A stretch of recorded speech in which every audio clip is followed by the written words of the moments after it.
The following podcast is a W2M Network original production. Visit W2Mnet.com for all of our other great podcasts, plus news, reviews, articles, and opinions from the worlds of wrestling, video games, football, and entertainment. Hello and welcome to the Wrestling to the Max. We need to get a we need to get a 205 Live theme tag on here so that I'm not just going straight on off of the network tag like I do for all the other podcasts. I'll have to talk to Gary or whoever does them for that. But yes, welcome to the Wrestling to the Max 205 Live review. My name is Brandon Biskobing. I'll be hosting in lieu of Harry Broadhurst being out of town for a bit. And joining me tonight is the co-hostess with the mostest, Liz Pugliese. How's it going? And yes, I am stealing that from Harry whenever he's not here. I don't have some horrible villain name to call you as Harry does, because I'm not awful. Yeah, I don't have to worry about being, the Joker to his Batman or whatever he decides to do to me. This is 205 Live, and this wasn't your normal 205 Live show. This is the UK 205 Live show, which, ever since the UK tournament happened, we all know what that means. Yay, we're gonna get the UK guys that don't mean anything. Mm-hmm. I'll do my big rant about the UK tournament and the UK show at the end, but let's get into this. We get Vic Joseph welcoming us to London and talking with Nigel McGuinness, introducing the UK stars that are going to be on the show. Okay, here's one point where I will talk a little bit about my big gripe about the UK show. Mm-hmm. They didn't... I know they only have an hour. But Right. they could have at least, especially since this is 205. Yes, I know it's on the network, so they're thinking that that most of the fans who are watching this have watched the UK tournament. But, especially considering you had two guys that were coming in that weren't even in the first UK tournament, who are brand new to a WWE audience. Mm-hmm. In Flash Morgan Webster and Kenny Williams. Give us some background on him. Give us some sort of information on him so we're not going in completely blind. Yeah, I don't,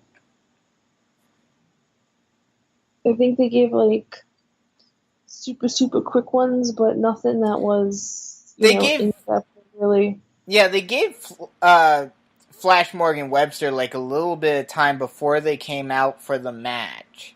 But that was it. Yeah. Kenny Williams didn't get any time at all. So then we get a Tyler Bate selfie promo saying that he's going to get TJP back for beating him in the Cruiserweight title tournament earlier this year before WrestleMania. Williams did introduce himself in a similar video. I guess I just kind of overlooked it, or he wasn't really given much time. Then we get that they will be announcing, which they did today, the first 8 entrances in the UK tournament, in the second UK tournament. For late, I think they're going to do that in June or July. I forget exactly when that's happening. Then we get the Fatal 4-Way scheduled for one fall. One fall. As Tyler Bate picks up a victory over TJP, Kenny Williams, and Kalisto with the Tyler Driver 97 on TJP. TJP got some good moments. I mean, this was mostly Tyler Bate versus TJP with Williams and Kalisto kind of just on the side. Williams got a few spots, but not much. But yeah, this was kind of a good way to push Bate. I'm still disappointed that TJP is kind of getting the shaft after looking like he was going to be a big focal point of Cruiserweight division in the beginning. Mm-hmm. But it was a solid match, but nothing spectacular. Your thoughts? Yeah, the same. The four of them for guys. I mean, kind of split down the middle of two that have worked pretty frequently together, and maybe two English guys who probably work together. So for people who haven't probably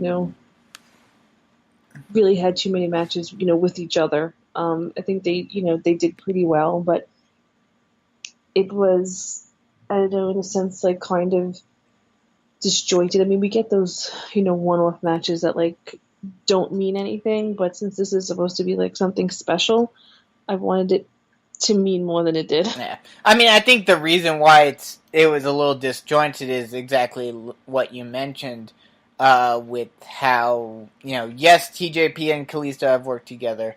Yes, I'm assuming Williams and Bate have worked together in Progress and whatnot in ICW, but beyond that, these four all together have never really worked together. So you've got that, you don't have that consistency and that cohesiveness between the four of them. Then we get a video package for Buddy Murphy saying that, that the guys on 205 are used to having things handed to them, which is not true whatsoever, but okay. But from NXT through weight cuts, he's earned everything he's gotten. He knows he wasn't going to be given a title shot, so he attacked Cedric to get one.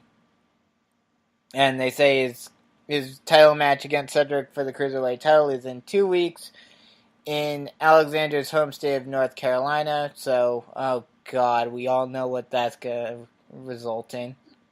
With the exception of Charlotte. Is him losing? What? Him losing? Yeah. Yeah. Yeah. There is a home field disadvantage in WWE. As well, we Naomi. saw. Oh yes, Naomi did win in Orlando, but like it's only like on special occasions, because like Sasha lost her women's title in Boston, Bayley lost her women's title in San Jose. I'm sure there's a few other examples that I could think of.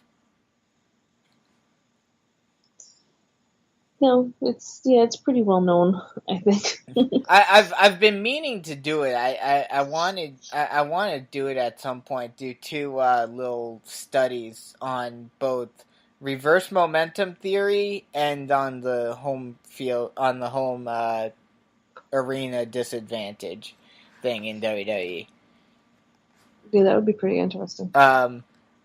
We get an announcement that next week we will finally get the match that a lot of people were expecting after Atami attacked Tozawa. We will get a one-on-one match between the two of them, which should be a great match. And then we get Cedric and Mustafa warming up in the locker room, and they meet their partner. Webster welcomes them to London and does his whole thing and talks about who he is and yada, yada, yada. He was probably the most interesting of the guys that I didn't know about in terms of his promo. Because, like I said, the one from Williams I completely forgot about. Right. Then we get Drake Maverick coming out to join the announce team for the main event, which, especially with them being in London, was a nice little touch. Yeah, but I like him on commentary. I think he really adds something to it. Oh, yes, he does. Dasha is interviewing the other team, and she asks how they plan to work together. Drake and Connor said they've tagged together in the past, and Drew, is just he has put them through rigorous team building exercises. I loved that. Which is hilarious. How could you do that in such a short time? Okay, whatever you say, Drew. With two of the best mat technicians in the UK and himself, the greatest submission specialist in WWE, he has no doubt that they will win. They will be able to batter their opponents, and he wishes Dasha cheerio as they head to the ring, which is funny. So yeah, that was another pretty good promo there. Yeah, Gulak always delivers. Mm-hmm.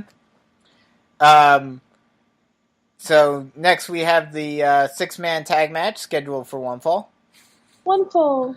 Cedric Alexander, Mustafa Ali, and Flash Morgan Webster beat Drew Gulak, James Drake, and Joseph Conners with an 0-5-4 by Ali on Gulak.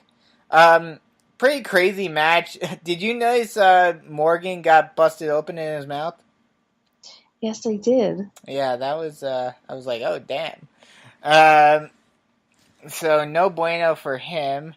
Yeah, I mean, everyone got their signature in, and it was just kind of a match just to showcase all of these guys, pretty much.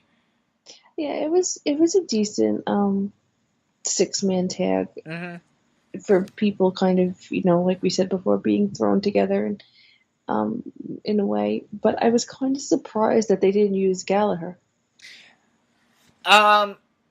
Well, I think there's a reason for that. Well, I mean, I am surprised in the sense that it's that it's in England, but the thing about it is I think they wanted this more of to be a happy send off, and also they were trying to push the whole UK division. Oh yeah, no, I totally because I get as that. a heel, with heel Gallagher, you were basically gonna get what you got last time they were in England, of him running down the country and everything. That's true. So I feel like they tried to not do that again. Yeah, that's true. You make a good point. I agree. I'm surprised that we didn't see him, especially because I think I think when I was looking, I think he is actually going to be in the next UK tournament. So it's kind of surprising that he was not showcased at all. I could be wrong, and I sorry to interrupt. I could be wrong, and I've been trying to look it up. I'm pretty sure he took part in an MMA fight while he was over. Yep. Oh, did he? Yes. Okay. Yeah, I actually I looked it up one day and watched it. Because Heath Slater had actually Instagram storied it, and I couldn't. It was so tiny, I couldn't figure out if he was just tagging or if it was actually him. And I kept Googling every combination of it that I could, and I couldn't find it.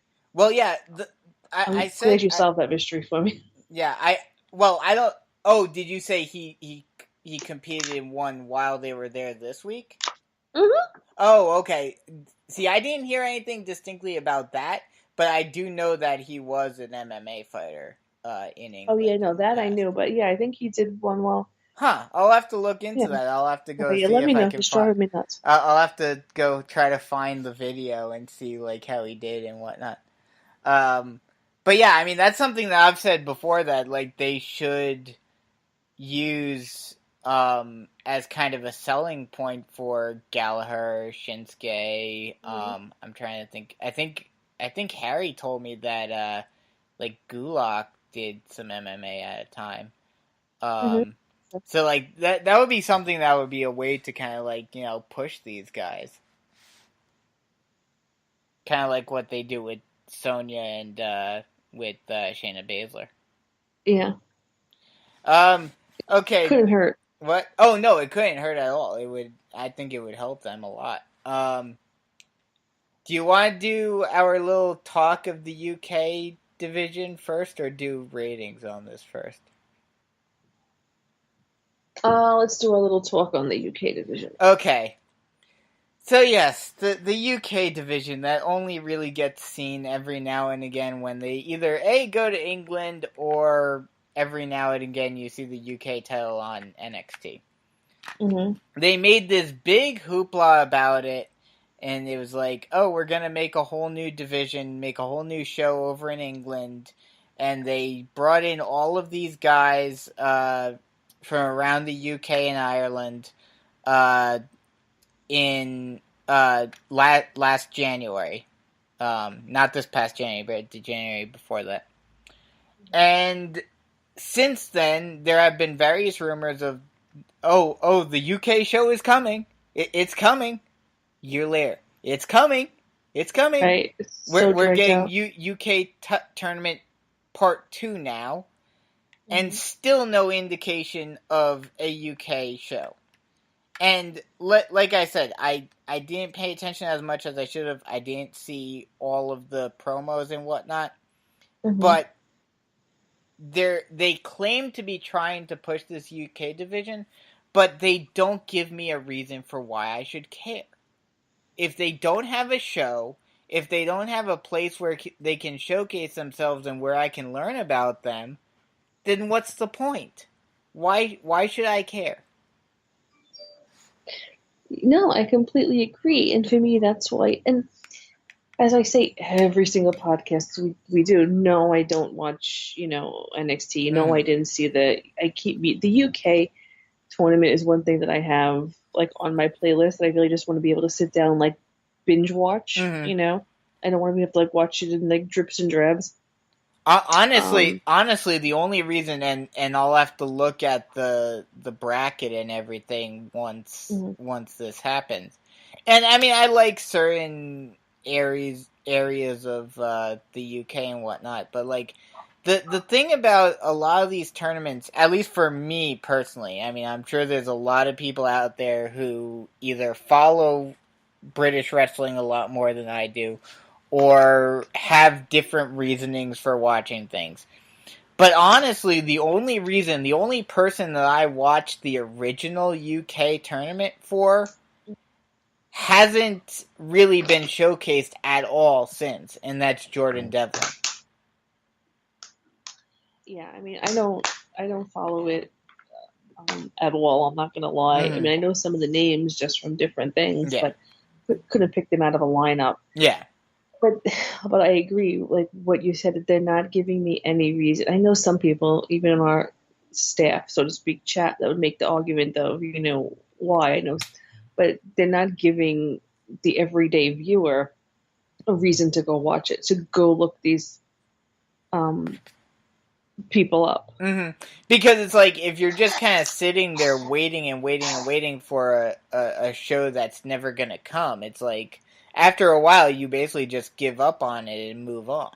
And I think that's even for a lot of the fans who were interested and were looking forward to the original UK tournament. It's going to be very interesting to see I don't know if they have any sort of way of seeing ratings on the network, but it would be very interesting to see how many people watched the original UK tournament as compared to this new one once it comes out.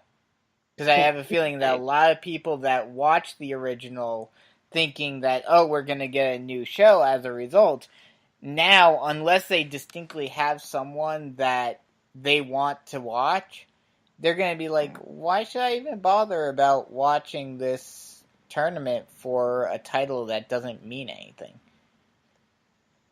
Yeah, and I think I think you're definitely going to see a lot of that, online, like, why are they doing that? Just for the money, blah blah blah.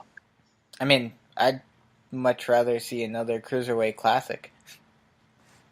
Yeah. We're getting UK Tournament Part 2. We're getting Mae Young Classic Part 2. I'm still sitting over here waiting for Cruiserweight Classic 2. I would be into that one, especially since we do this. Well, yeah, of course. But I mean, even then, like I said, I think part of it was because there were more guys in that tournament that caught my eye for either because I knew about them through the indies or because of where they were from.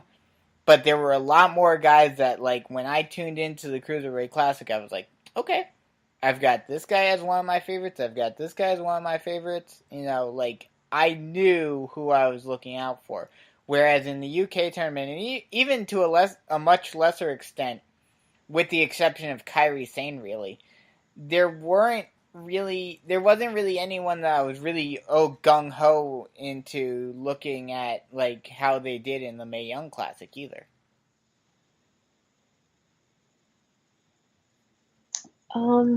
Yeah, there's another one that I didn't watch. I mean, I watched the final. I watched the finals when it was live.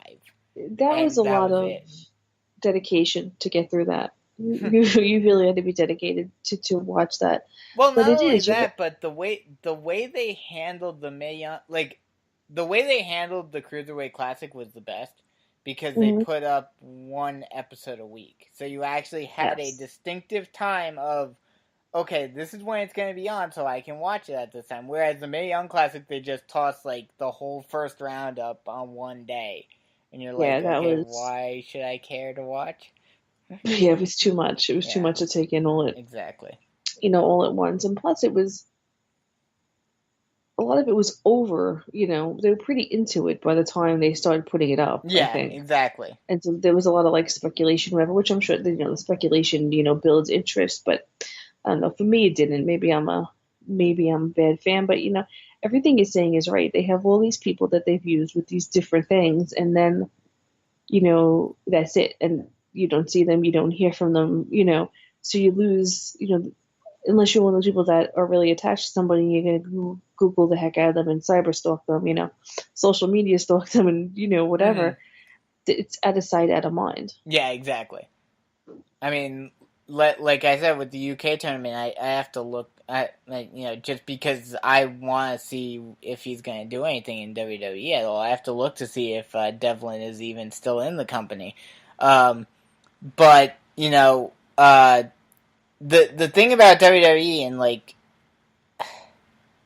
I get it. I get they're trying to get, that they're trying to get things on the network to get people to watch outside of just, the regular pay-per-views and 205 Live and whatnot. And I like that. I like that they're putting in more wrestling. But actually make these tournaments matter. Right. Have it be like the G1. Have it be like Best of Super Juniors. Have it be like any other big indie/Japanese tournament where there's actually something. I mean, I know technically there is, they are, like, whoever wins the UK tournament is going to get a title shot.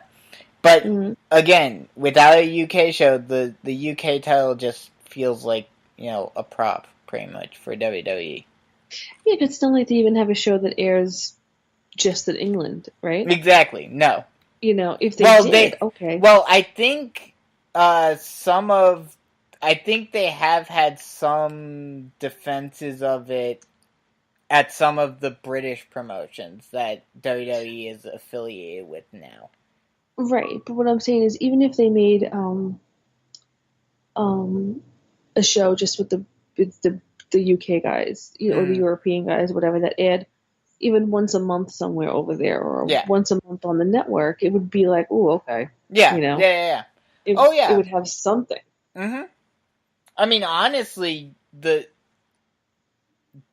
best way, in my opinion, to do it would be basically what they did with the Cruiserweight Classic, just with the UK show, and have it be on a regular basis. Right. Have them tape however many episodes they want to do, like what they do with NXT in England, and then air it, have hour-long shows, and air it right after NXT on the network. That way you get 2 hours worth of wrestling. Right. Correct me if I'm wrong, because I never really watched it, but I follow a couple of guys on social media. Isn't Lucha basically like most TV shows? Like, it's all taped out and then they air it? What, Lucha Underground? Yeah. I believe so, yeah. Yeah, I mean, they could even do something, like that, because I follow somebody, who is it, PJ Black, whatever his name is these days. Yeah. And he said, and a few weeks ago, he was like, oh, back at, tapings. And I mean, I don't follow it, but other people I know follow it, so I hear about it. I went and looked it up, and it seemed like it's taped more or less like an, actual, TV show. See, Lucha Underground does it differently because they actually have it like a regular TV show where they have seasons, and it's only for, like, I don't know exactly. Like, I've been meaning to watch Lucha Underground, but I just haven't had the chance to. but like they do like probably like 15 or 20 episodes, and then it's off for like a break until the next season. What I was thinking more so was more like what they do with NXT, where they'll tape a month's worth of shows, and then wait another month and then tape another month, like that. Right. But the point is, there's so many different options. Yes. For what they could do. That's not going to cost them a fortune. Yeah. Oh well, I agree. So hopefully this second UK tournament will be the kick in the pants that they need to finally actually get a real UK show going, so that these guys aren't just wasted in just simply doing, whenever WWE is in England, or when we choose to make another tournament, or the random title defense on NXT. I agree. Okay, so with that being said, what's your rating on this? It wasn't horrible, so I'll be nice. I'll give it a 6.5. I'll give it a 6. It just like I said, if they made me care more about the UK guys, it would be one thing. But it's just like this pretty much felt like a glorified house show. Mm-hmm. So, it is what it is. I know that's what they do when they go over to England with 205, but, still kind of like, it would work a lot better if we actually knew these guys better. Mm-hmm. One word review for this show? One word review. My one word is...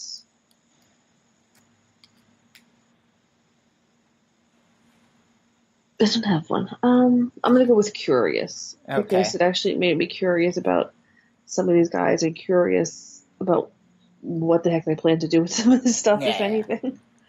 I'm gonna cheat here and say 2 words that I just If used. you say solid, I'm hanging up. No. No, it wasn't solid by any stretch of the imagination. No, it house show. Yeah. It was a house show. That's all it was. Mm-hmm.